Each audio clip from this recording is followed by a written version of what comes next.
Hey, before we dive into this incredible story of transformation, tell me in the comments, where are you watching from?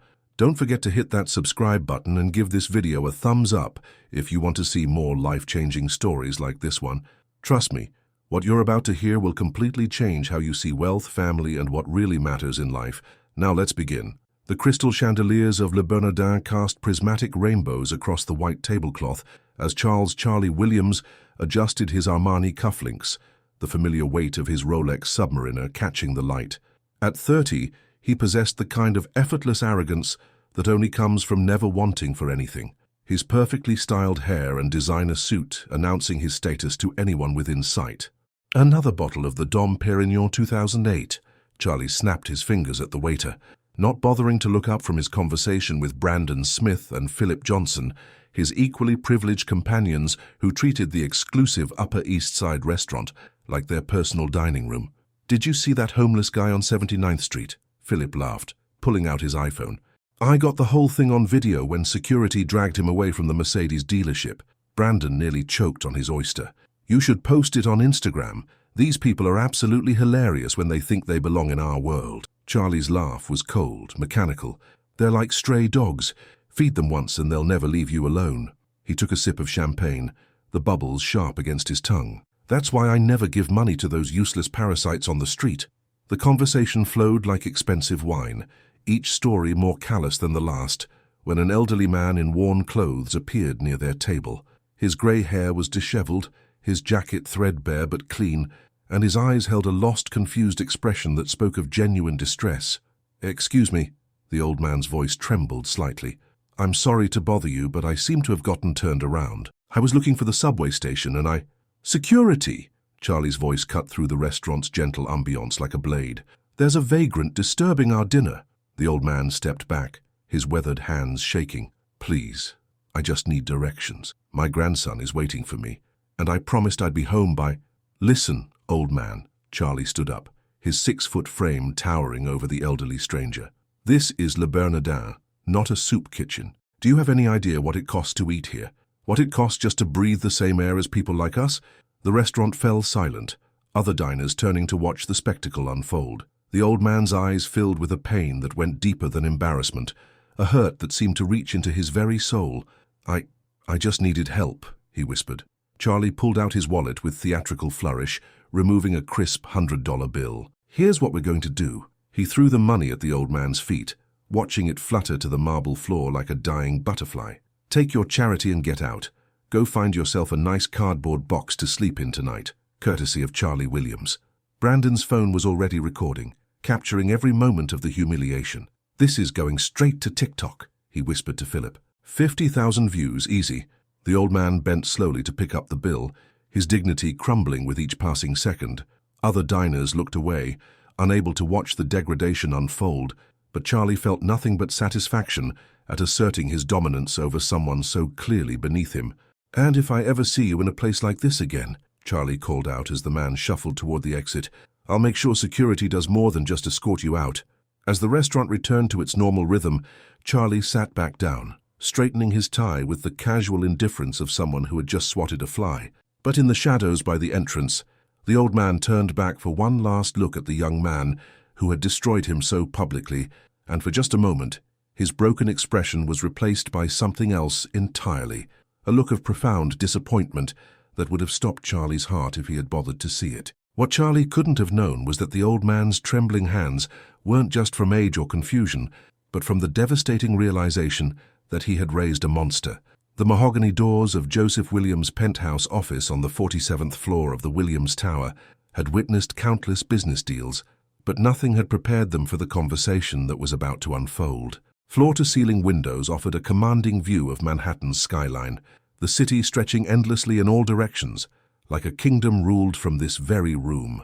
Charlie burst through the doors without knocking, still riding high from the previous night's entertainment. "Dad, you should have seen it. This pathetic old beggar wandered into Le Bernardin like he owned the place. I handled it perfectly, showed him exactly where he belonged." Joseph Williams, a distinguished man of 65 with silver hair and eyes that had seen both the best and worst of human nature, looked up from his morning coffee. He had built his delivery empire from nothing, starting with a single van and turning it into a multi-million-dollar operation that employed thousands across New York City. "Tell me about this old man." Joseph's voice was carefully controlled, each word measured like precious currency. Charlie threw himself into the leather chair across from his father's desk, his expensive shoes propped carelessly on the antique coffee table. Just some vagrant who got confused about his place in the world. Grey hair, old clothes, probably hasn't seen a real meal in weeks. I threw him $100 and sent him packing. And how did that make you feel? Joseph's knuckles were white as they gripped his coffee cup. "Powerful," Charlie laughed, the sound echoing off the office walls like breaking glass. It felt good to remind someone where they stand in the food chain. "Brandon got the whole thing on video. It's already going viral." Joseph stood slowly, his movements deliberate as he walked to the window overlooking the city, where millions of people were starting their day, fighting their own battles, carrying their own burdens. "That old man you humiliated," he said quietly, "had a name. Who cares what his name was? He was nobody. His name," Joseph turned to face his son, "was Joseph Williams." The silence that followed was so complete that Charlie could hear his own heartbeat thundering in his ears. The color drained from his face as the impossible truth began to sink in. That's not possible," Charlie stammered, his arrogance cracking like ice on a frozen pond. "You're Joseph Williams. You're my father. I am your father." Joseph's voice was heavy with disappointment that seemed to fill the entire room. "And last night, I wanted to see who my son really was. When he thought no one was watching. I wanted to believe that somewhere beneath all this privilege and wealth, there was still a decent human being." Charlie's hands began to shake as the full weight of his actions crashed down on him. "Dad, I didn't know." "If I had known it was you." "That's exactly the point." Joseph's voice cut through Charlie's protests like a sword. "You didn't know it was me, so you showed that man, showed me, exactly who you really are. You treated another human being like garbage for your own amusement." The young man who had felt so powerful just moments before now seemed to shrink in his chair, his expensive clothes suddenly feeling like a costume he no longer deserved to wear. "I raised you to be better than this," Joseph continued, each word landing like a physical blow. "I gave you everything, education, opportunities, wealth, and you turned it all into weapons to hurt people who have nothing. I can change." Charlie's voice was barely a whisper. "I'll be different, You will change," Joseph agreed. "But not because you say you will. You'll change because as of this moment, you have nothing left to fall back on." The words hung in the air like smoke from a house fire, and Charlie knew that his life, everything he had ever known or counted on, was about to burn to the ground. The legal documents spread across Joseph Williams' desk looked innocuous enough, just papers and signatures, but they represented the complete dismantling of Charlie's entire existence. With each page turned, another pillar of his privileged life crumbled to dust.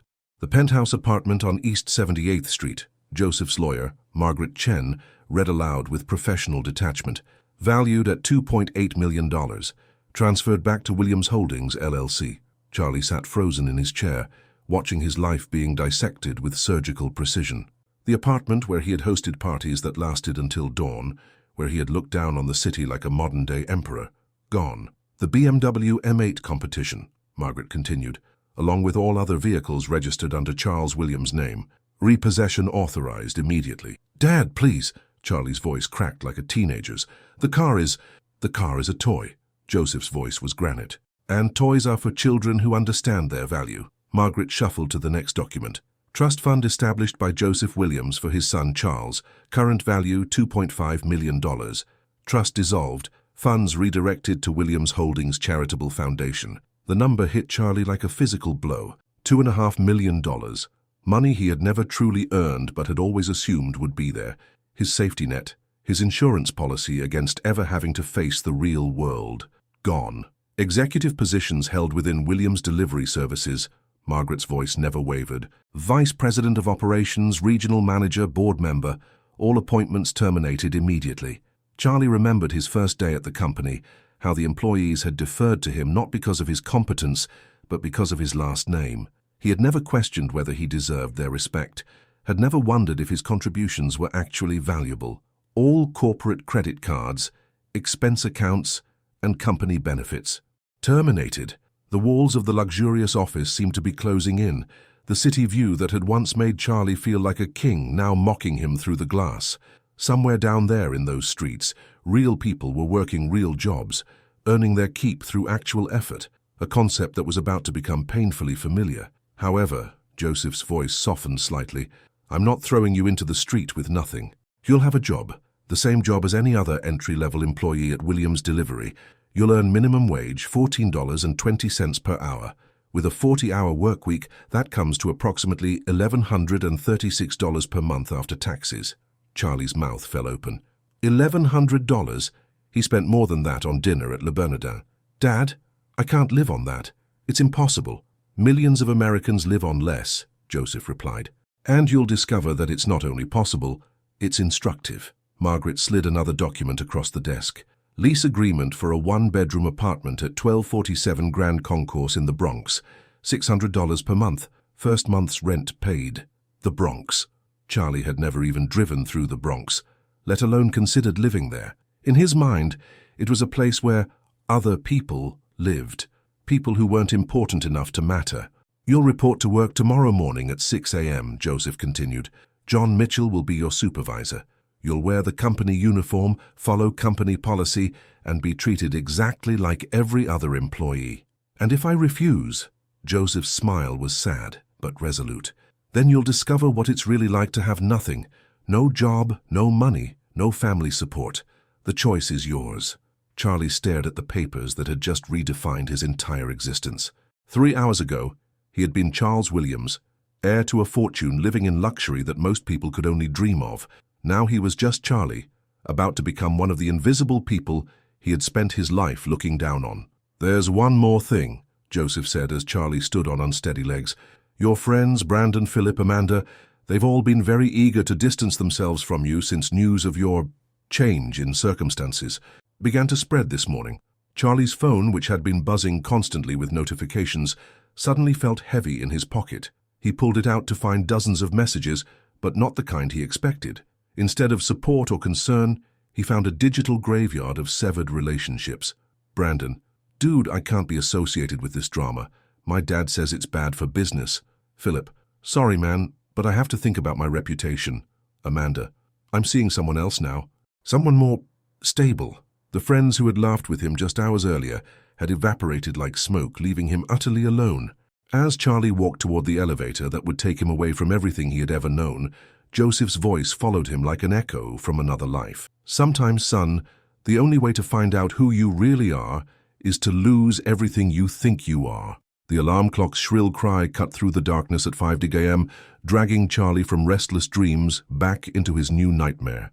The unfamiliar sounds of the Bronx filtered through thin apartment walls, police sirens, car horns, voices speaking in Spanish and English, the rumble of early morning traffic on the Grand Concourse. Charlie's studio apartment was a universe away from his former penthouse. 400 square feet of reality, a Murphy bed that folded down from the wall, a kitchenette barely large enough for one person, a bathroom where he had to close the door to use the sink. The view from his single window wasn't Central Park or the Manhattan skyline. It was the fire escape of the building next door and a narrow slice of grey sky. He had spent his first night lying awake, staring at water stains on the ceiling that looked like abstract art, trying to convince himself this was all a bad dream. But the alarm clock was real, the scratchy sheets were real, and the company uniform hanging on the bathroom door was undeniably, humiliatingly real. The Williams Delivery Services uniform was everything Charlie's expensive wardrobe was not. Polyester fabric that felt like sandpaper, a logo that marked him as just another worker, pants that were functional rather than fashionable. As he pulled on the royal blue shirt with Charlie embroidered above the pocket, he caught sight of himself in the mirror and barely recognized the man staring back. The subway ride to work was an education in itself. Packed into a car with dozens of other early morning commuters, Charlie found himself surrounded by the very people he had dismissed as invisible his entire life. Construction workers heading to job sites, hospital staff beginning 12-hour shifts, cleaning crews who kept the city running while privileged people slept.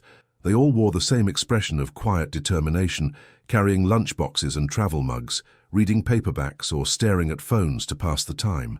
Williams Delivery Services occupied a converted warehouse in Long Island City, Queens, its loading docks bustling with activity even at 6 in the morning. Trucks were being loaded, routes were being planned, and dozens of delivery workers prepared for another day of navigating New York's unforgiving streets. John Mitchell was waiting for Charlie at the employee entrance, his arms crossed, and his expression making it clear that he had been personally informed of the new hire's background. Mitchell was a thick-set man in his 50s who had worked his way up from delivery driver to supervisor over 20 years, earning every promotion through competence and dedication. "So you're Charlie Williams." Mitchell's voice carried the weight of barely contained disdain. "Funny thing, I've been working for Williams Delivery for 22 years and I've never seen you down here with the actual workers. Look, I know this is—" "What you know," Mitchell cut him off, "is privilege. What you don't know is work. Follow me." The warehouse floor was a symphony of organized chaos.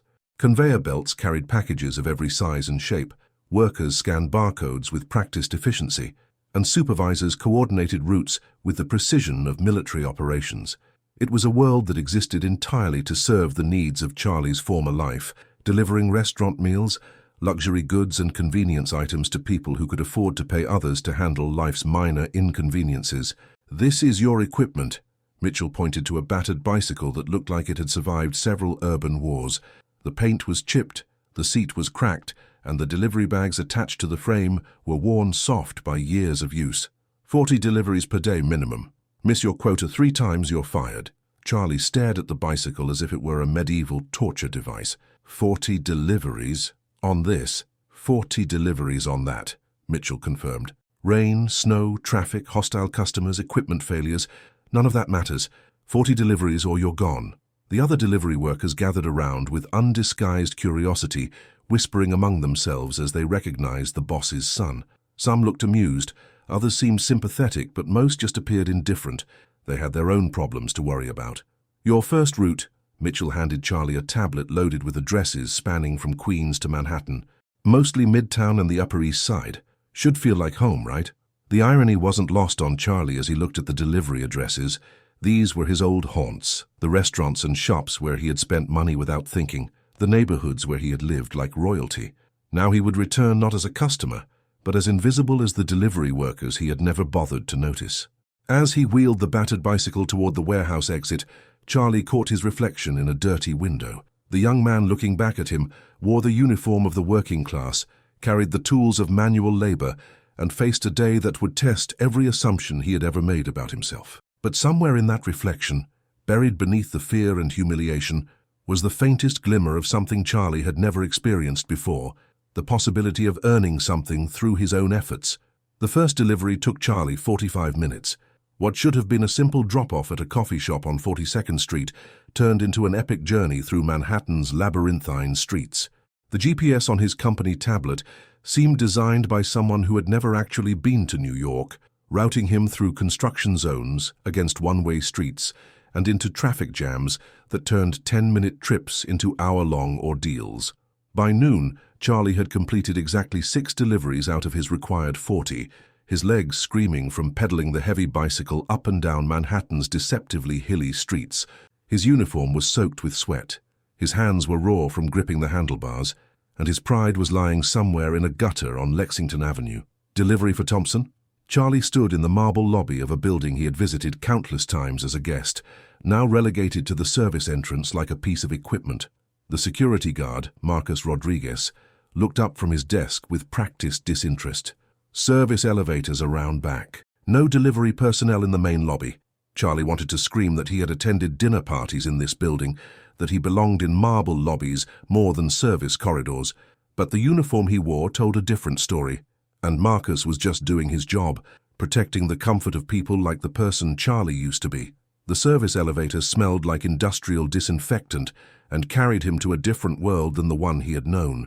Service corridors were painted institutional beige, lit with fluorescent lights, and filled with the people who made luxury possible: maintenance workers, cleaning staff, delivery personnel, the invisible army that kept privilege running smoothly. "Took you long enough." Mrs. Thompson barely looked up from her phone as Charlie handed her the bag of organic salads. "The lettuce better not be wilted." Charlie recognized her. Margaret Thompson, a regular at the charity galas where he had once mingled, writing checks to feel virtuous while treating service workers like furniture.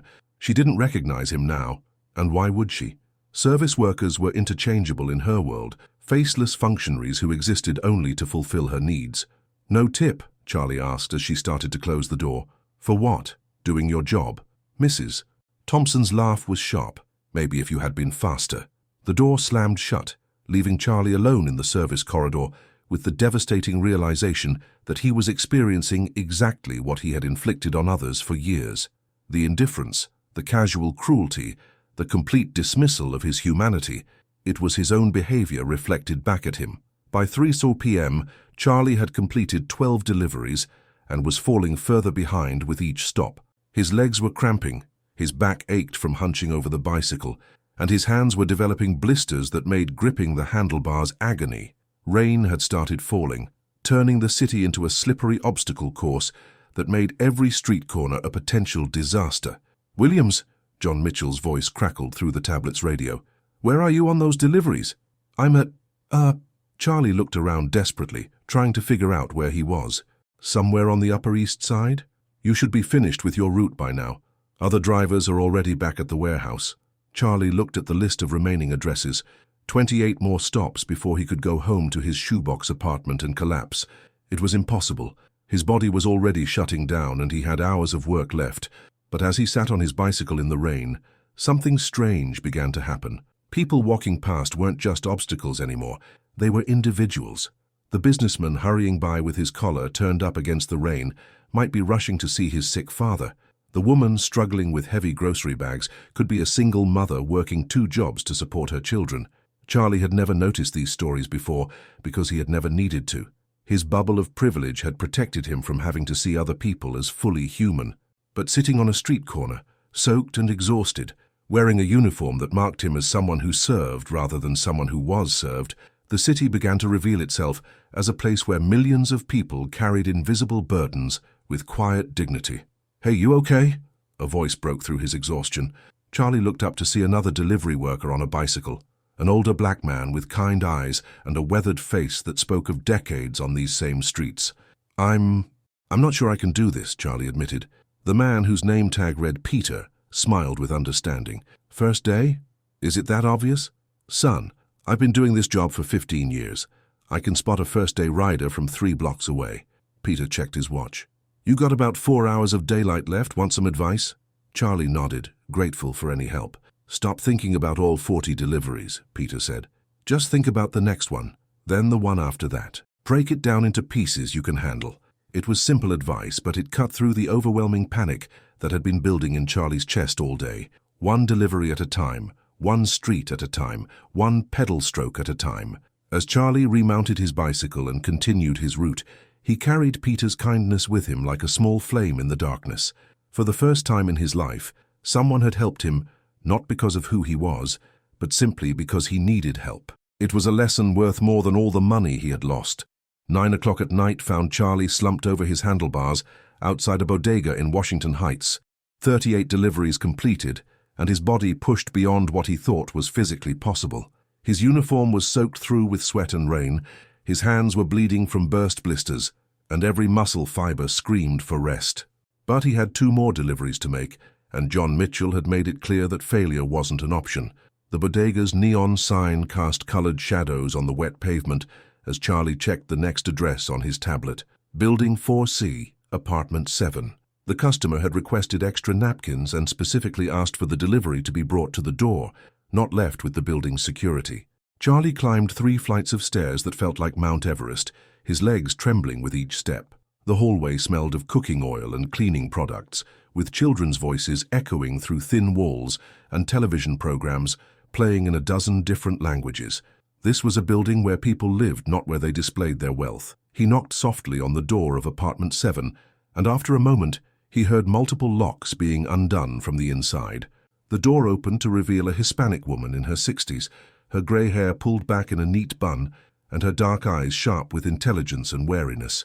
"You're very late," she said in accented English, but her tone wasn't harsh, more concerned than angry. "I'm sorry, Mrs." Charlie checked his tablet. "Mrs. Rodriguez. The traffic was terrible, and I'm still learning the routes." Mary Rodriguez studied his face with the kind of attention that came from a lifetime of reading people's character in their expressions. Charlie looked exhausted, overwhelmed, and completely out of place in his delivery uniform, but there was something in his eyes that hadn't been there that morning. Humility. "You look tired, mijo," she said, using the Spanish endearment naturally. "When did you last eat something?" Charlie realized he hadn't eaten anything since grabbing a stale bagel at 5 a.m. I don't really have time for meals." Mary shook her head disapprovingly. "No time for meals? What kind of life is that?" She took the delivery bag from him but didn't close the door. "Wait here." She disappeared into the apartment, and Charlie could hear her moving around in what sounded like a kitchen. Through the partially open door, he glimpsed a small, neat living space decorated with family photographs and religious candles. A boy's voice called out in Spanish, and Mary answered with the kind of gentle authority that only comes from years of caregiving. "Here," Mary returned with a paper plate covered by a kitchen towel. "Rice and beans, some chicken. You eat this before you go anywhere." Charlie stared at the plate, overwhelmed by the unexpected kindness. "I can't take your food, I haven't paid for it. Did I ask for payment?" Mary's voice carried a strength that brooked no argument. "You're hungry, I have food. This is how decent people behave." As Charlie unwrapped the plate and took his first bite, he realized he was experiencing something completely foreign to his former life, genuine kindness from a stranger who had no reason to care about his welfare. The rice was perfectly seasoned, the chicken tender and flavorful, and each bite seemed to restore not just his physical strength, but something deeper. "My grandson is sick," Mary said quietly, settling into a chair across from him. 8 years old, asthma. The medicine costs more than I make in a week cleaning offices." Charlie looked up from his food, seeing the worry lines around Mary's eyes, the way her hands never quite stopped moving, as if they were always working to hold her family together. "The insurance? They say it's not covered. Too expensive, they say. Like my grandson's breathing is not important enough." Mary's voice carried a weight that came from fighting battles she shouldn't have to fight. "But we manage. We always manage." Charlie thought about his former life, where he had spent more on a single dinner than Mary probably made in a month. He thought about the casual way he had treated people like her, as invisible, as unimportant, as less than human. "How much does the medicine cost?" he asked quietly. Mary shrugged. $250. Might as well be $2 million. Charlie did the math automatically. $250 was nearly a quarter of his monthly salary, money he would need for rent, food, transportation. It was an impossible amount for someone living on minimum wage. It was also exactly what he had thrown at his father's feet in Le Bernardin, treating it like pocket change. As Charlie finished Mary's meal and prepared to leave, something was shifting inside him. A recognition that the woman sitting across from him possessed a dignity and strength that had nothing to do with money or status. She was fighting for her grandson's health with courage that Charlie had never had to summon, maintaining grace and kindness while facing challenges that would have destroyed his old self. "Thank you for the food," he said, meaning it more than he had ever meant any words before. "You come back when you're hungry," Mary replied, "and be careful on those streets. The city is dangerous for people who aren't paying attention." As Charlie walked down the 3 flights of stairs, Mary's words echoed in his mind. He had spent his entire life not paying attention, not to the people who served him, not to the struggles around him, not to the reality that most people faced every day.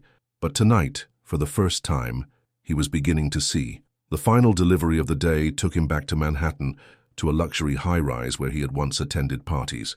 As he handed a bag of expensive sushi to a young woman who barely acknowledged his existence, Charlie found himself thinking not about the life he had lost, but about the life he was beginning to discover. 3 weeks into his new life, Charlie had developed the lean muscles of constant physical labor and the hollow-eyed exhaustion of someone pushing beyond their limits every single day. His hands had calloused over, his legs had adapted to the constant pedaling, and he could navigate Manhattan's maze of one-way streets with the efficiency of a seasoned professional.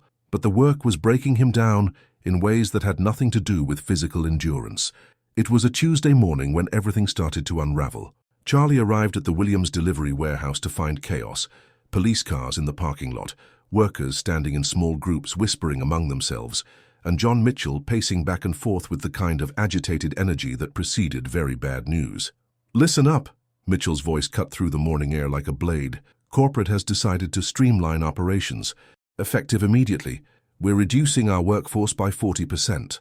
The words hit the assembled workers like a physical blow. 40% meant 20 people out of 50 would lose their jobs. 20 families would lose their income. 20 stories of struggle would become 20 tragedies. The following employees are terminated effective immediately. Mitchell began reading from a clipboard, his voice mechanically professional, but his eyes reflecting genuine pain. These weren't just employee numbers to him. They were people he had worked alongside for years. Johnson, Marcus, Patterson, Linda, Rodriguez, Peter. Charlie's heart stopped as he heard Peter's name, the kind delivery driver who had helped him through his first impossible day, who had shown him that kindness could exist between strangers, who had been with the company for 15 years and probably depended on this job for everything. As the list continued, Charlie watched his co-workers' faces crumble. These weren't people who had safety nets or trust funds to fall back on.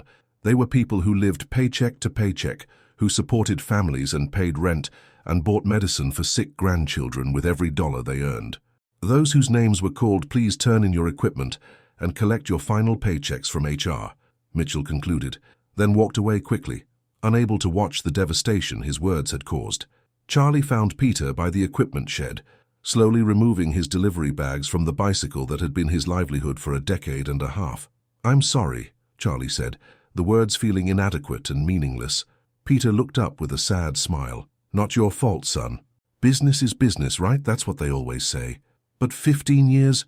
15 years don't matter when corporate needs to improve their profit margins."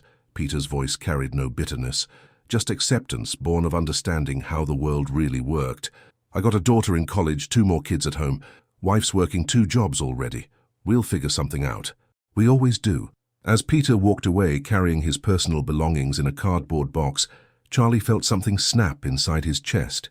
He watched other terminated workers saying goodbye to colleagues who had become family, watched dreams being packed into boxes and carried out to cars that might be repossessed next month. Without fully realizing what he was doing, Charlie found himself walking toward the administrative offices, past the security desk, into the elevator that carried him to the top floor where corporate decisions were made by people who had never spent a day on a delivery bicycle. The executive conference room held 5 men in expensive suits, reviewing spreadsheets that reduced human lives to numbers and percentages. Charlie recognized the scene. He had been part of similar meetings in his previous life, making decisions that affected other people's lives without ever considering the human cost. "Excuse me," Charlie interrupted, still wearing his delivery uniform and carrying the smell of the streets on his clothes. "I need to talk to you about the layoffs." The executives looked up with expressions ranging from annoyance to confusion. Charlie Williams, the boss's son, standing before them as an employee rather than a peer. Charles, the head of operations, David Morrison, recovered first. "You should be on your delivery route." "My route can wait."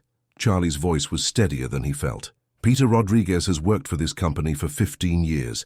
He's never missed a day, never missed a delivery, never complained. He has 3 kids and a wife who's working 2 jobs to make ends meet." Morrison's expression hardened. "The company has made a strategic decision to optimize our workforce. These decisions aren't made lightly." "Optimize?" Charlie's voice rose. "You mean fire good people to increase profits by fractions of percentage points that you'll never even notice? The business environment requires that we remember these are people, not line items on a spreadsheet." Charlie was shouting now, all the frustration and heartbreak of the past 3 weeks pouring out of him.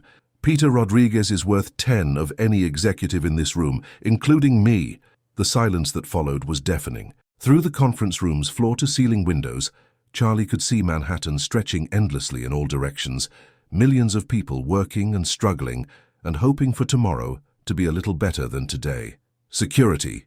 Morrison reached for his phone. "We have a disruptive employee in conference room A."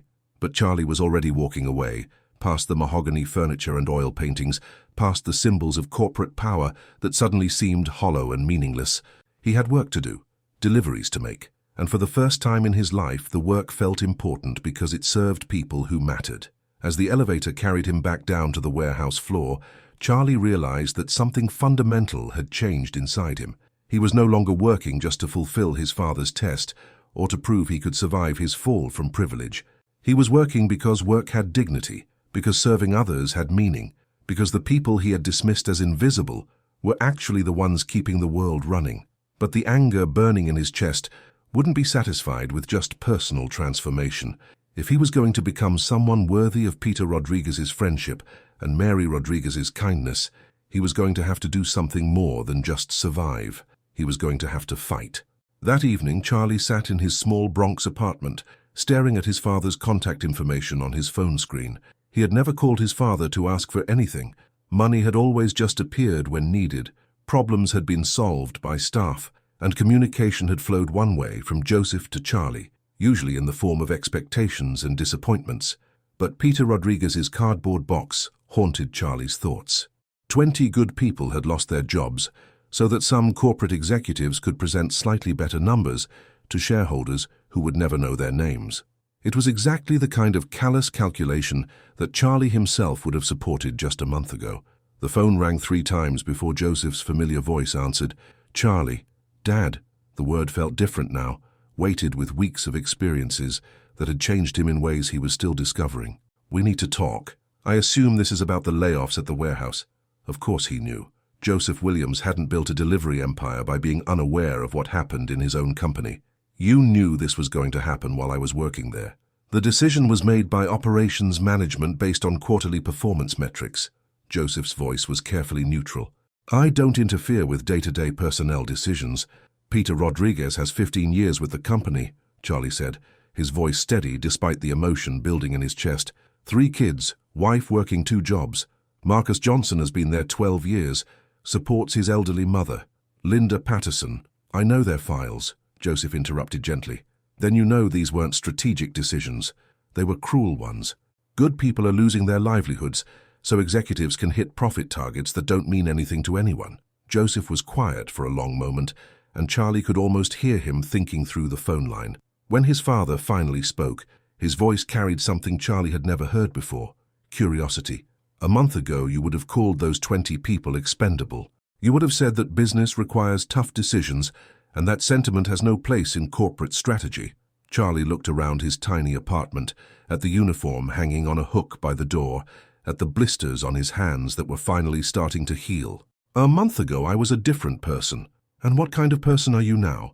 It was a question Charlie had been asking himself every day, with every delivery, with every moment of kindness or cruelty he witnessed on the streets. "I'm someone who knows that Peter Rodriguez has more integrity in his pinky finger than I had in my entire body. I'm someone who understands that the most important work in this company isn't being done in conference rooms." "Interesting." Joseph's tone was unreadable. "And what would you have me do with this newfound perspective?" Charlie took a deep breath, knowing that what he said next would define not just his relationship with his father, but who he was choosing to become. "Reverse the layoffs. All of them. Find the money somewhere else. Executive bonuses, consulting fees, corporate retreats, I don't care. But don't destroy 20 families to make rich people slightly richer." "That's not how business works, Charlie." "Then maybe business is broken," Charlie replied, surprising himself with the conviction in his voice. "Maybe the problem isn't that we can't afford to keep good people employed. Maybe the problem is that we've created a system where human lives are worth less than percentage points on a profit report." The silence stretched between them, filled with years of assumptions being challenged and relationships being redefined. Charlie found himself holding his breath, not because he was afraid of his father's response, but because he was afraid of who he would become if his father said no. "The layoffs will be reversed," Joseph said quietly. "All 20 employees will be reinstated with full pay and benefits." Charlie felt something release in his chest, relief mixed with surprise, mixed with something that might have been pride. "Thank you. Don't thank me. You earned this, not by asking for it, but by becoming someone who would ask for it." Joseph paused. "Your supervisor, John Mitchell, will be getting a call from corporate tomorrow morning. Peter Rodriguez will be promoted to assistant supervisor with a 15% salary increase." Charlie's eyes filled with tears he hadn't expected. "Dad, I'm proud of you, son. For the first time in a very long time, I'm proud of the man you're becoming." After hanging up, Charlie sat in his small apartment as darkness fell over the Bronx. Tomorrow he would tell Peter that his job was safe, that his years of dedication had finally been recognized, that someone in corporate actually cared about more than just numbers on a spreadsheet. But more than that, Charlie had discovered something he never knew existed, the power that came from using privilege, not to elevate himself, but to protect others. For 30 years, his father's wealth had been a barrier between him and the real world. Tonight, for the first time, it had become a bridge. The knock on Charlie's door came at 7:30 p.m. on a Thursday, 3 soft taps that barely registered over the building's evening symphony of television programs crying children, and muffled conversations through thin walls. Charlie had been reviewing his delivery routes for the next day, a ritual that had become as natural as breathing over his 6 weeks as a working member of society. When he opened the door, he found Mary Rodriguez standing in the hallway with worry written across every line of her face. She was still wearing her cleaning uniform from the office building where she worked nights, her grey hair escaping from its usual neat bun, and her hands were shaking slightly. "Charlie, mijo, I'm sorry to bother you," she began in the rapid Spanish-accented English that emerged when she was upset. "I know you just got home from work, but I don't know who else to ask. What's wrong?" Charlie stepped aside to let her into his small apartment, noticing how she looked around with the automatic assessment that came from a lifetime of making do with less. "It's Lucas, my grandson. His asthma, it got bad tonight, very bad. We took him to the emergency room, but—" Mary's voice broke slightly. "They want $250 before they'll give him the medicine. In the insurance, they say it's not covered until next month when the new policy starts." Charlie felt the familiar weight of helpless frustration that had become his constant companion since learning how the world actually worked for most people. $250, a trivial amount for someone with money, an impossible sum for someone without it. "Where is he now?" Charlie asked, already reaching for his jacket. "Still in the emergency room with his mother, my daughter Elena. The doctors, they're being patient, but—" Mary's eyes filled with tears she was trying not to shed. "I came home to get some things, but I don't have the money. I've been cleaning offices for 15 years, saved every penny I could, but with rent and food and—" Charlie looked at his dresser, where he kept his emergency cash, exactly $293, money he had been saving for a deposit on a slightly better apartment, money that represented weeks of careful budgeting and skipped meals and walked routes to save on subway fare. "Let's go," he said, grabbing the cash and stuffing it into his pocket. "Charlie, I can't ask you to—" "You're not asking, I'm offering." Charlie locked his apartment door behind them. "And we're not talking about money right now. We're talking about making sure Lucas can breathe." The subway ride to Bronx Lebanon Hospital took 23 minutes, during which Mary told Charlie about her grandson, 8 years old, brilliant in school, loved baseball, wanted to be a veterinarian when he grew up. Normal childhood dreams threatened by an abnormal economic system that treated healthcare like a luxury item rather than a basic human right. The hospital's emergency room was a fluorescent-lit purgatory where people sat in plastic chairs, waiting for medical attention they couldn't quite afford. Charlie saw construction workers holding ice packs to injured hands, elderly people leaning on each other for support, mothers holding sick children and trying not to let their desperation show. Elena Rodriguez looked up as Charlie and Mary approached the registration desk. She was a younger version of Mary, with the same intelligent eyes and determined set to her jaw, but with worry lines that seemed too deep for someone barely 30 years old. "Mama, did you find—" Elena started to ask, then stopped as she recognized Charlie from the building. "He came to help," Mary said simply. Lucas was sitting in his mother's lap, a small boy with serious dark eyes and breathing that sounded like air being forced through a straw. When he saw his grandmother, he managed a weak smile that broke Charlie's heart. "Abuela, the doctor says I need special medicine," he whispered in Spanish, then switched to English for Charlie's benefit. "But it costs too much money." Charlie knelt down to Lucas's eye level, seeing in the boy's face the same dignity and strength he had learned to recognize in Mary. "What if I told you that money wasn't a problem tonight? Is that true?" Lucas asked with the directness that only children possess. "That's true," Charlie said, pulling the cash from his pocket and walking to the registration desk. 20 minutes later, Lucas had his medication, his breathing was easier, and his family was finally able to relax. Charlie sat in the waiting room watching the boy play a quiet game with his grandmother, using torn pieces of paper as playing cards and creating elaborate rules that made both of them laugh. "Why did you do this?" Elena asked Charlie quietly, sitting beside him while her son and mother played their paper game. "You don't know us." "We're just neighbors." Charlie thought about how to answer. A month ago, he would have said that helping people was what good people did, a noble gesture that made him feel virtuous. But sitting in that hospital waiting room, watching a family's crisis become manageable because he happened to have $250 in his pocket, he realized the truth was simpler and more complicated. "Because Lucas deserves to breathe," Charlie said finally, "and because I could help. And because—" He paused, searching for words to explain something he didn't fully understand himself. "Because I'm learning that we're all connected in ways I never knew before." Elena nodded slowly. My mother likes you. She says you're different from when you first moved in. I'm trying to be. Different how? Charlie watched Mary teaching Lucas a card game she had probably learned from her own grandmother decades ago, the same patience and love being passed down through generations despite poverty, despite systemic barriers, despite a world that often seemed designed to break people like them. Different, like, I used to think people like your family were invisible. Now I realize I was the one who wasn't really there. As they finally left the hospital together, Lucas walking between his mother and grandmother, with his breathing clear and easy, Charlie felt something he had never experienced in his former life of luxury and privilege. He felt useful, not important in the way money or status made someone important, but useful in the way that mattered. He had made someone's life better, had solved a problem that needed solving, had been part of the solution instead of part of the problem. The $250 was gone, along with any hope of a better apartment anytime soon. But walking through the Bronx night air with his neighbors, because that's what they were now, neighbors, Charlie realized he had never made a better investment in his life. Joseph Williams had never set foot in the Bronx. In 65 years of living in New York City, he had traveled the world, conducted business on every continent, and built an empire that stretched across the metropolitan area, but he had never found reason to venture into the borough that housed nearly 1.5 million of the people who made his city run, until now.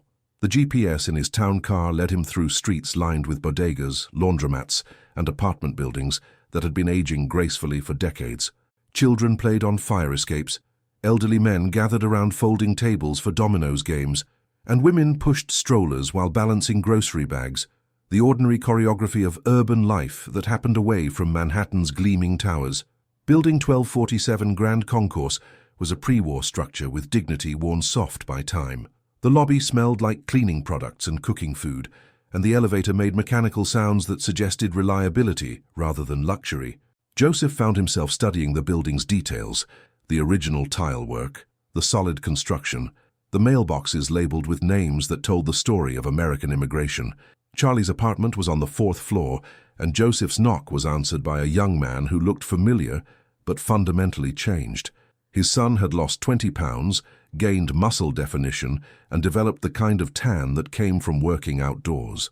But the biggest change was in Charlie's eyes, which held an awareness and depth that hadn't been there before. "Dad."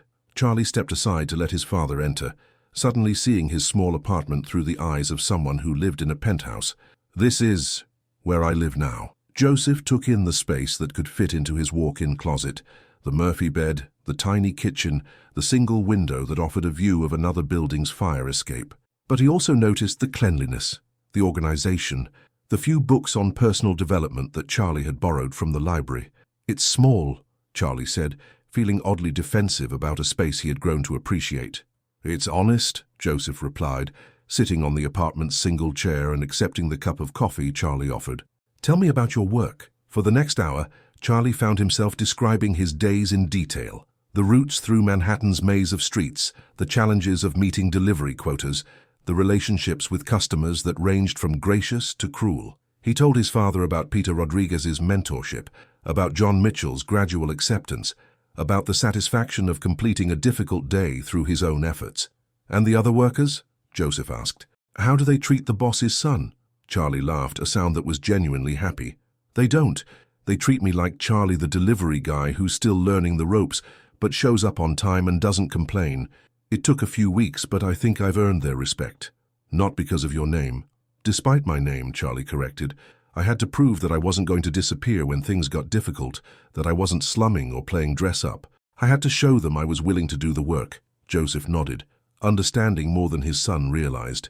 "And how do you find the work itself?" Charlie considered the question seriously.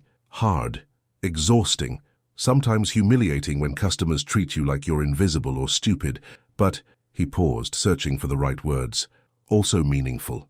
Every delivery matters to someone. And I've learned that there's dignity in earning your keep, in providing a service that people need, even at minimum wage." "Especially at minimum wage," Charlie said with conviction. "I'm living like most Americans live, earning what most Americans earn. It's opened my eyes to how the other half lives, actually how the other 90% lives." Joseph stood and walked to the small window, looking out at the late afternoon light painting the Bronx in golden hues. "Your neighbors," he said. "Tell me about them." Charlie's face lit up as he described Mary Rodriguez and her grandson Lucas, the families in the building who had gradually accepted him, the bodega owner who had started greeting him by name. These weren't networking contacts or social obligations. They were genuine relationships built on proximity and mutual respect. "Last week, Mrs. Chen from 2B brought me soup when I had a cold," Charlie continued. "Not because she owed me anything, but because that's what neighbors do for each other. I've never experienced community like this." "And what do you do for them?"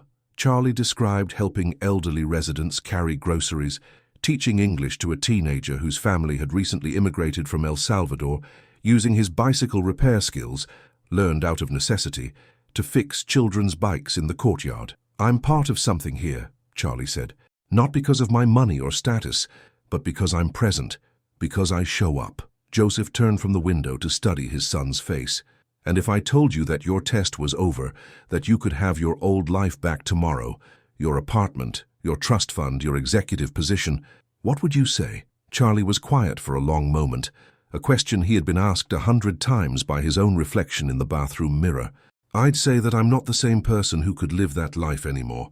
I know too much now about how most people really live, about what matters and what doesn't." "You'd give up wealth, comfort, security?" "I'd give up the illusion of those things," Charlie corrected. "I thought I was secure before, but my security was built on other people's insecurity. I thought I was comfortable, but my comfort required other people to be uncomfortable. I thought I was wealthy, but I was actually poor in every way that matters." Joseph sat back down, his expression unreadable. 6 months ago, if someone had told me my son would voluntarily choose to live in the Bronx on minimum wage, I would have had them evaluated for mental illness. And now? "Now I think you might be the sanest person I know," Joseph said quietly. "You've learned something that took me 40 years to understand, that the measure of a man isn't what he accumulates, but what he contributes." Charlie felt tears starting in his eyes, not from sadness, but from the overwhelming relief of finally being understood by the person whose opinion mattered most. "There's something else," Joseph continued, "something I want to show you. But it requires a drive to Brooklyn." As they left Charlie's apartment building together, Charlie waved goodbye to Mary Rodriguez, who was sitting on the stoop watching her grandson play with other children from the building. She waved back with the warm smile of someone who had watched a stranger become a neighbor, become family. Joseph noticed the interaction and understood something profound about what his son had discovered in this place that was so far from their former world. Charlie had found his humanity. The warehouse in Brooklyn's Red Hook neighborhood was enormous, 50,000 square feet of empty space that echoed with possibilities. Joseph led Charlie through the main entrance, into a cavernous room with soaring ceilings, industrial lighting, and the kind of solid construction that spoke of permanence. $2.5 million, Joseph said, his voice carrying through the empty space. "That was your inheritance, the money I put aside for your future." Charlie walked through the warehouse, his footsteps echoing off concrete floors and exposed brick walls. It still is. "But I have a proposition for you." Joseph gestured toward architectural plans spread on a folding table in the center of the space. "Instead of giving you money to spend, what if we used it to build something that would matter?" The plans showed a revolutionary concept that took Charlie's breath away. The warehouse would be transformed into New Dawn community, not just a homeless shelter, but a complete living environment designed to help people rebuild their lives with dignity intact.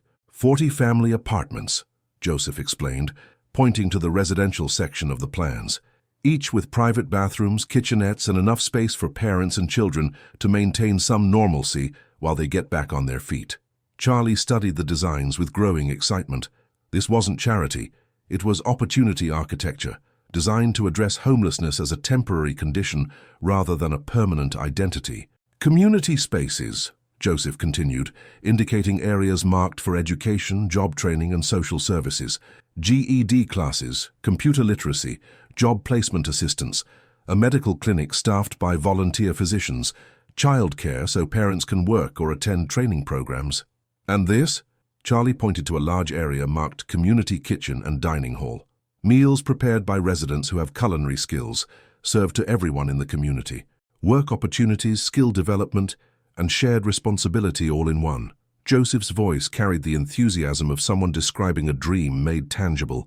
The goal isn't just to house people, it's to create conditions where they can rediscover their potential. Charlie walked through the empty warehouse, imagining families living here not as clients or charity cases, but as neighbors working together toward common goals.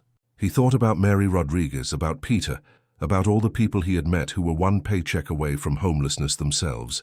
How long would people stay? Charlie asked. As long as it takes, but with built-in incentives for progress. Rent starts at 25% of income and decreases as residents complete education programs, find employment, or contribute to community operations. The ultimate goal is independent housing, but with a support network that continues even after they move on. What's my role in this? Joseph smiled, recognizing something in his son's voice that hadn't been there 6 months earlier. Not ambition, but purpose. Director of Community Relations. You'd live here, work directly with residents, coordinate with city services, and help develop programs based on actual community needs. Live here? Charlie looked around the warehouse again, this time seeing it not as empty space, but as home. There's an apartment designed for the director, small, functional, integrated into the community rather than separated from it. You'd be neighbor and advocate and coordinator all rolled into one. Charlie thought about his current apartment in the Bronx, about the neighbors who had become family, about the satisfaction of work that served others. What about William's delivery? Peter Rodriguez is being promoted to regional supervisor. John Mitchell is retiring with full benefits and a pension that will let him spend time with his grandchildren. The delivery operation will continue, but under management that understands both the business and the people who make it work. As Charlie studied the plans more carefully, he began to see how his experience as a delivery worker informed every aspect of the design. The community kitchen was positioned to accommodate shift workers who needed meals at unconventional hours. The childcare center had extended hours for parents working multiple jobs. The job training programs focused on skills that were actually in demand in the local economy. This isn't just about housing, Charlie realized aloud. It's about addressing the systemic problems that create homelessness in the first place. Exactly. Instead of treating symptoms, we're addressing causes. Instead of managing poverty, we're creating pathways out of it. Charlie walked to the area where the main entrance would be, imagining people walking through those doors with their children and their belongings and their hopes for something better. He thought about how it would feel to welcome them not as someone dispensing charity from above, but as someone who understood struggle, who had experienced the difference between surviving and thriving. When do we start? Charlie asked. Joseph's smile was radiant. Construction begins next month. We should be ready to welcome our first families by Christmas. Families like Mary Rodriguez and Lucas? Families exactly like Mary Rodriguez and Lucas, and families like the Johnsons, who are living in their car since Marcus got laid off, and families like the Pattersons who are staying in shelters that separate parents from children. Joseph's voice carried the weight of statistics made personal. Families who need opportunity more than charity. As they left the warehouse that evening, Charlie felt something he hadn't experienced since childhood, pure excitement about the future. Not excitement about what he might acquire or achieve, but excitement about what he might contribute, what problems he might help solve, what lives he might help transform. "Dad," Charlie said as they walked back to the car, "thank you, not just for this, but for making me become who I was supposed to be all along." Joseph put his arm around his son's shoulders. "You became this person, Charlie. I just created conditions that allowed you to discover who you already were underneath all that privilege and entitlement." Charlie looked back at the warehouse that would soon become New Dawn Community, seeing in its empty spaces the beginning of something that could change how society addressed its most vulnerable members. But more than that, he saw his own future, not as someone who had fallen from grace, but as someone who had finally found his purpose.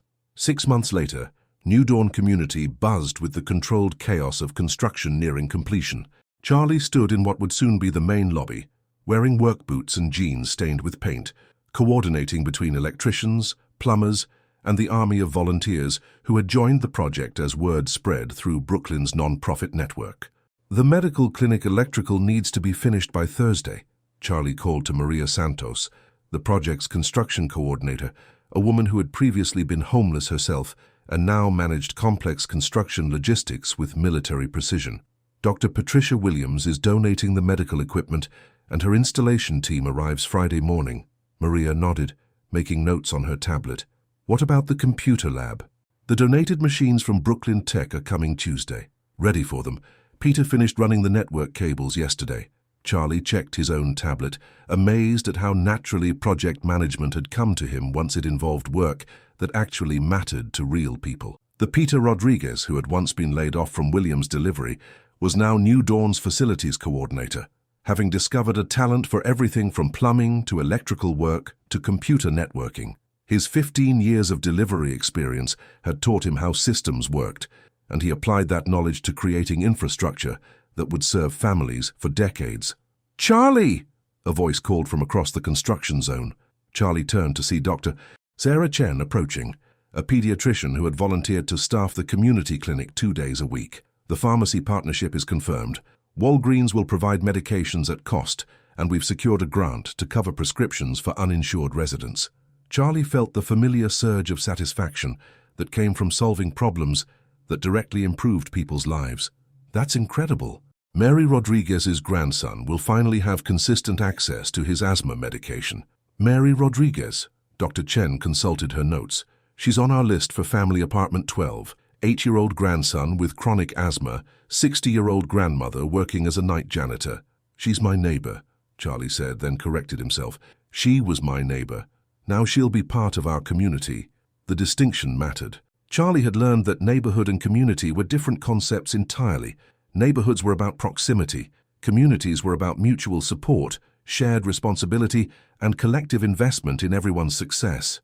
"How are the resident applications looking?" Dr. Chen asked. Charlie's expression grew serious. "Overwhelming. We have space for 40 families, but we've received over 400 applications. Every story breaks your heart. Families living in cars, parents working multiple jobs but still unable to afford rent, children changing schools every few months because they can't maintain stable housing. How do you choose?" "We don't choose based on who deserves help most," Charlie replied, echoing conversations he'd had with social workers, city officials, and community advocates. "We choose based on who's most likely to benefit from the specific services we offer and who can contribute to the community we're trying to build." It was a philosophy that had evolved from Charlie's own transformation. New Dawn wasn't designed to save people. It was designed to provide conditions where people could save themselves, with dignity intact and community support available. "Speaking of community," Dr. Chen smiled, "have you seen the latest volunteer numbers?" Charlie followed her to the community room, where a bulletin board tracked volunteer commitments. The numbers were staggering. Retired teachers offering GED classes, local business owners providing job training, college students tutoring children, social workers conducting workshops on financial literacy and tenant rights. 237 regular volunteers, Charlie read aloud, plus another 400 who've committed to occasional help. "Brooklyn has embraced this project," Dr. Chen observed. "People want to help. They just needed a structure that made their help meaningful." Charlie understood. His own transformation had taught him that people generally wanted to contribute to something larger than themselves. They just needed to see how their contributions could make a real difference. New Dawn had become a focal point for that desire, a place where individual efforts added up to collective impact. "Charlie, you need to see this." Peter Rodriguez approached with a wide grin and a tablet in his hands. "The City Housing Authority just approved our expansion proposal." Charlie stared at the official documents on Peter's screen. "Expansion? They want us to replicate New Dawn in 4 other locations across the city. Same model, same services, same community-based approach." Peter's excitement was infectious. "They're offering us abandoned properties in Queens, Manhattan, and Staten Island, plus $5 million in matching funds." Charlie felt dizzy. 4 more communities would mean housing for 200 more families, job training for hundreds more people, medical care for thousands more children. It meant taking everything they had learned from building New Dawn and multiplying its impact across the city. "There's more," Peter continued.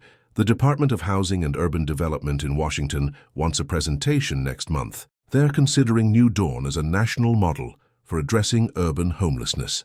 Charlie sat down heavily in one of the donated chairs that would soon furnish the community room. 6 months ago, he had been a spoiled rich kid humiliating elderly strangers for entertainment.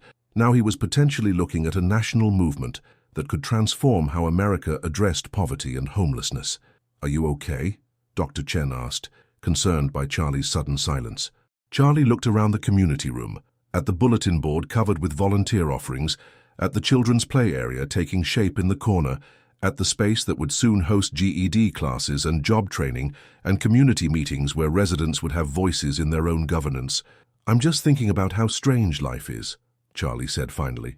"6 months ago, I thought success meant accumulating things for myself. Now I realize success means creating conditions where other people can succeed." "That's quite a transformation," Dr. Chen observed. Charlie stood and walked to the window overlooking the courtyard where children would soon play while their parents attended classes or worked in the community kitchen. "It's not transformation," he said quietly. "It's remembering who I was supposed to be all along." As construction noise resumed around them and volunteers continued their work throughout the building, Charlie felt something he had never experienced in his former life, the deep satisfaction of building something that would outlast him, something that would make the world a little better, something that would transform not just the lives of the people who lived here, but the life of everyone who contributed to making it work. The grand opening of New Dawn Community fell on a crisp October morning when Brooklyn's autumn light painted everything in golden possibilities. Charlie stood at the main entrance, wearing khakis and a polo shirt that marked him as staff rather than benefactor, watching 40 families arrive to claim their new homes. Mary Rodriguez walked through the doors carrying a single suitcase and holding her grandson Lucas's hand. At 8 years old, Lucas had grown taller and stronger since getting consistent access to his asthma medication, but he still looked around new spaces with the cautious hope of a child who had learned not to expect good things to last. "Apartment 12, Charlie said, handing Mary the key with a smile that contained months of planning and anticipation. "Second floor, corner unit with extra windows for morning light." Mary's eyes filled with tears as she looked at the key, not just a piece of metal, but a symbol of stability that she hadn't experienced in years. "How long can we stay?" "As long as you need to get back on your feet," Charlie replied. "And even after you move to independent housing, you'll always be part of the New Dawn family." As Mary and Lucas climbed the stairs to discover their new home, Charlie greeted other arriving families. The Johnsons, who had been living in their car since Marcus lost his delivery job. The Patterson family, including Linda, who had been laid off from William's delivery and was now getting a fresh start. The Chen family, recent immigrants whose father had been working 3 jobs, but still couldn't afford first month's rent and security deposit for an apartment. Each family brought their own story of struggle and resilience, their own dreams for the future, their own skills and experiences that would contribute to the community they were all building together. "Charlie!" a familiar voice called from the entrance. Charlie turned to see Brandon Smith approaching hesitantly, looking nothing like the arrogant young man who had once filmed homeless people for entertainment. Brandon was thinner, his expensive clothes replaced by jeans and a flannel shirt, and his eyes held a humility that spoke of hard lessons learned. "Brandon?" Charlie couldn't hide his surprise. "What are you doing here?" I heard about this place, about what you're doing here." Brandon's voice was quiet, embarrassed. "I was wondering if you might have room for one more resident." Charlie studied his former friend's face, seeing exhaustion and something that might have been desperation. "What happened?" "Everything." Brandon laughed bitterly. "Dad's business went under, took all our money with it. Mom left for Miami with her yoga instructor. The penthouse got foreclosed, the cars got repossessed, and the trust fund turned out to be mostly debt disguised as assets." Charlie felt a complex mix of emotions: surprise, sympathy, and the strange satisfaction of cosmic justice. "And your friends?" "What friends? Funny how quickly people disappear when you can't pay for dinner anymore." Brandon kicked at the sidewalk with shoes that had seen better days. "I've been living in shelters for 3 months trying to find work, but apparently heir to a fortune isn't a marketable skill." Charlie thought about the night at Le Bernardin, about the video Brandon had taken of the humiliation, about the casual cruelty they had all participated in without a second thought. He also thought about the man his father had been that night, vulnerable, hopeful, trying to connect with his son, despite the costume he was wearing. "Room 23, Charlie said, pulling out an application form. "But this isn't a handout, Brandon. This is a community with expectations. You'll need to contribute, work in the kitchen, help with maintenance, assist with programs, and you'll need to commit to the full program. GED completion, job training, financial literacy classes." Brandon's eyes filled with tears of relief. "I'll do anything. I just want a chance to start over, to become someone different than who I was." "Different how?" Charlie asked, echoing the question Elena Rodriguez had once asked him. "Different like, I used to think people like the families here were entertainment. Now I realize I didn't know anything about real life, about real people, about what actually matters. Brandon paused, struggling with words. I want to learn how to be useful instead of just useless. Charlie handed Brandon the application and a pen. Fill this out completely. References, work history, everything. Then we'll schedule an intake interview with the community council. They're residents who help make decisions about new admissions. Residents get to vote on new residents? It's their community too, Charlie explained. They have the most invested in making sure New Dawn works for everyone. As Brandon walked toward the intake office, Charlie reflected on the strange symmetries of life. The young man who had once filmed the humiliation of an elderly stranger was now seeking help from a community born from that same humiliation. The cycle of privilege and punishment had given way to something more complex, the possibility of redemption through service. Charlie, Lucas Rodriguez ran up with breathless excitement. Our apartment has a real kitchen, and Abuela says she can cook for other families if they want. Charlie knelt to Lucas's level, seeing in the boy's face the same hope he had learned to recognize in all the children who would call New Dawn home. Would you like to help me with something? What? We need someone to show other kids around the community, help them find the library and the playground and the computer lab. Think you could handle a job that important? Lucas's chest puffed with pride. I could do that. I know every room already. As Lucas ran back to tell his grandmother about his new responsibility, Charlie realized that New Dawn was working exactly as designed, not just as a place where people received help, but as a place where people discovered their own capacity to help others. Standing in the lobby of the community he had helped build, surrounded by families beginning new chapters of their lives, Charlie felt a completeness that all his former wealth had never provided. He had finally learned the difference between having and being, between accumulating and contributing, between existing and living. 1 year later, Joseph Williams stood at the podium of the Jacob K. Javits Convention Center in Manhattan, addressing an audience of housing officials, social workers, and politicians from across the country. Behind him, a presentation screen displayed statistics that would have seemed impossible just 18 months earlier. New Dawn Community's 96% success rate in transitioning families to independent housing, its $3.2 million in economic impact from residents who had found stable employment, and its replication in 12 cities across 4 states. The traditional model of addressing homelessness, Joseph told the audience, treats it as a failure of individual character. People become homeless because they lack motivation, discipline, or moral fiber. But what we've learned from New Dawn communities is that homelessness is actually a failure of social architecture, a breakdown in the systems that should help people recover from temporary setbacks. In the audience, Charlie listened to his father's presentation with the pride of someone whose life work was being validated on a national stage. Beside him sat Mary Rodriguez, now New Dawn Brooklyn's resident services coordinator, wearing professional attire that hadn't quite eliminated her grandmotherly warmth. When we redesign those systems, Joseph continued, when we create communities instead of warehouses, when we treat people as neighbors rather than clients, remarkable things happen. People don't just survive, they thrive. The presentation included video testimonials from New Dawn residents across the country. Marcus Johnson, now employed as a logistics coordinator for a medical supply company. Linda Patterson, who had completed her business degree and opened a small accounting firm specializing in tax services for working families.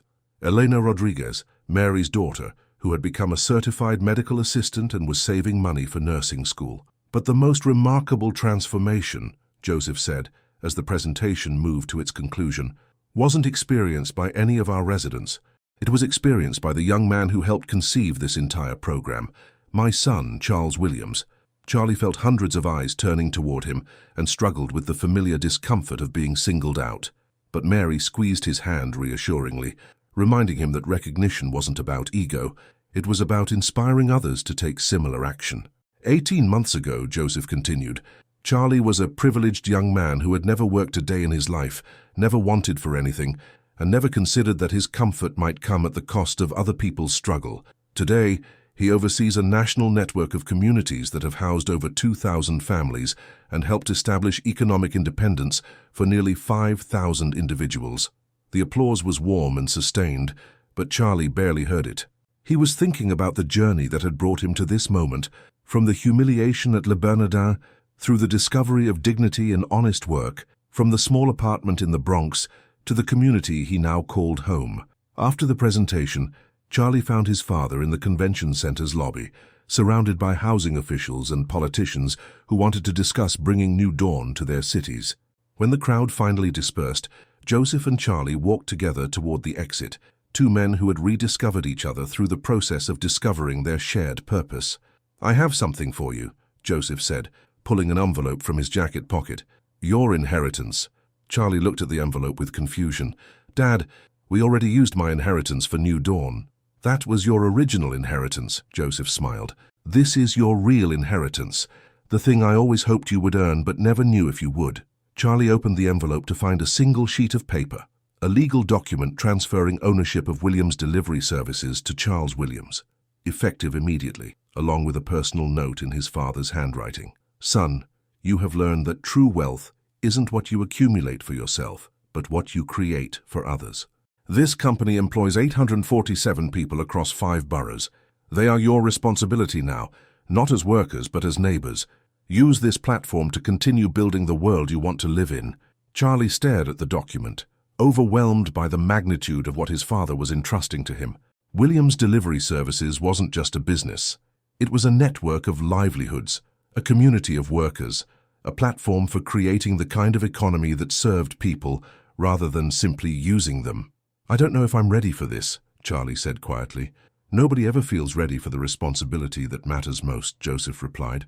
"But you've proven that you understand what leadership actually means, not commanding from above but serving from within." As they walked out into the Manhattan evening, Charlie thought about all the people whose lives had intersected with his over the past year and a half. Mary Rodriguez, who had taught him about dignity in the face of struggle. Peter Rodriguez, who had shown him that mentorship was a form of love. Lucas, who had reminded him that hope was a choice, even when circumstances seemed hopeless. "The night at Le Bernardin," Charlie said suddenly. "Did you plan all of this? The job, the apartment, New Dawn, was it all part of some elaborate test?" Joseph was quiet for a long moment, considering the question with the seriousness it deserved. "I planned to test your character," he said finally. "I never planned what you would do with what you discovered about yourself." They walked in comfortable silence toward the subway entrance, two men who had learned that the most important journeys happen not between destinations, but between the person you were and the person you choose to become. As Charlie descended into the familiar rhythm of New York's underground transportation system, the same subway he had ridden as a delivery worker, the same subway that connected every borough and every social class in the democracy of shared infrastructure, he realized that his father's test was complete, but the work of becoming the person he was meant to be would continue for the rest of his life, one delivery at a time, one neighbor at a time, one community at a time. The test was over. The real work was just beginning.